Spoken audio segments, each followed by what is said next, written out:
Narinig mo na ba ang bagong karaoke app? Ito ang Karaoke, kung saan pwede ka mag-reserve ng kahit ilang kanta.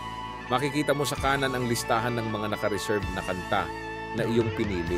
At magmula sa pinakabagong kanta hanggang sa pinakaluma ay matatagpuan mo sa app na ito.